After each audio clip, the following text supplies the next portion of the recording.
Pedro Gomez reporting live from somber South Bend. The accident has opened up larger questions about the methods of videotaping sports practices or games and who should make the decisions about filming in bad weather. With that, we expand the discussion and say hello to John Wallace, a safety consultant with Workplace Group based out of North Carolina, and Ryan McGee, senior writer with ESPN The Magazine, who was actually on the football video crew at the University of Tennessee some 20 years ago and who writes about that fraternity on ESPN.com, a very moving piece. It's on right now. John, let me start with you. What is the standard policy for using a scissors lift in high winds?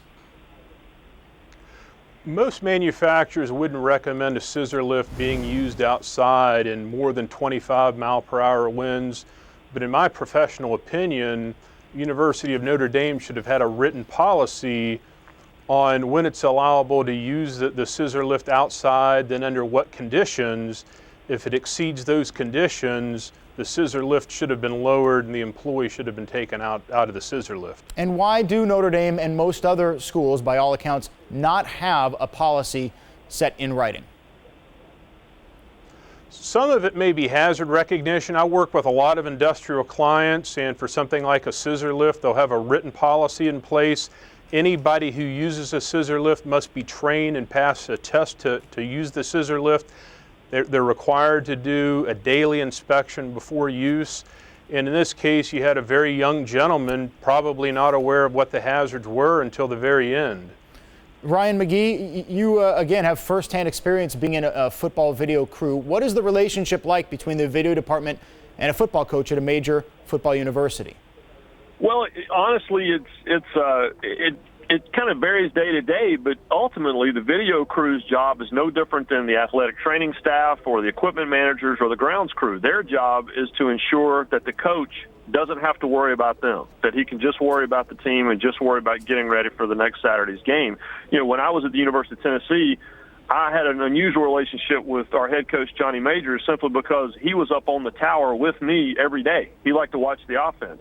But as far as my relationship with some of the other coaches, it was really just at the beginning and end of practice to ask, did you get what we needed? Yes, Coach, I did. Come pick up your tapes in a few minutes. Because ultimately, again, our job was to make sure, and any video crew's job is to make sure that the coaches and the players don't have to worry about that aspect of practice and can just worry about what they're doing on the field. And when there is inclement weather, what happens in the conversation between the video crew and the coach?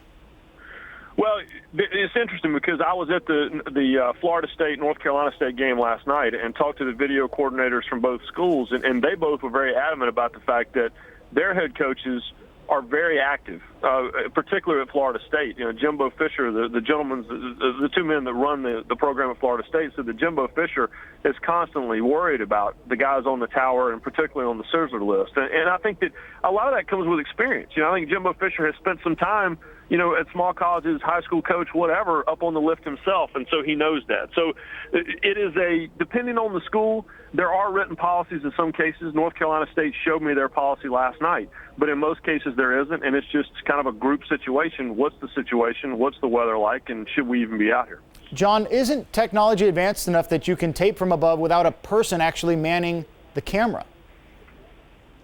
Yes, I would look at alternate ways to provide safeguards, and you've got to understand the University of Notre Dame, like any major institution, this is a multi-million-dollar operation. They're afforded technologies that even a lot of companies don't have access to. So I think that all schools should consider alternate ways to have access to make videos instead of just using a scissor lift. A scissor lift is good because it gives you mobility, but the downside is it's very susceptible to wind, to rain, to uneven terrain. Ryan, we've only got about 30 seconds. What do you think should be done about this? Well, I think, you know, there is an organization that all of these video coordinators belong to, and it was more or less, it's not a union, it's just a reason for them to get together in a forum to discuss situations like this. And I think that what we're hearing now is we're saying there are good policies out there. There are some situations where there are no policies, and now it's on that organization's shoulders to come up with a standardized policy for all football schools. Ryan McGee, John Wallace, we appreciate your time here on Outside the Lines. Declan Sullivan, dead at the age of 20. I would love to play for no other reason, but I'm in this committed to this team. I've said before, sometimes you have to protect people from themselves as well. I will be honest with myself as well as Brad when that time comes.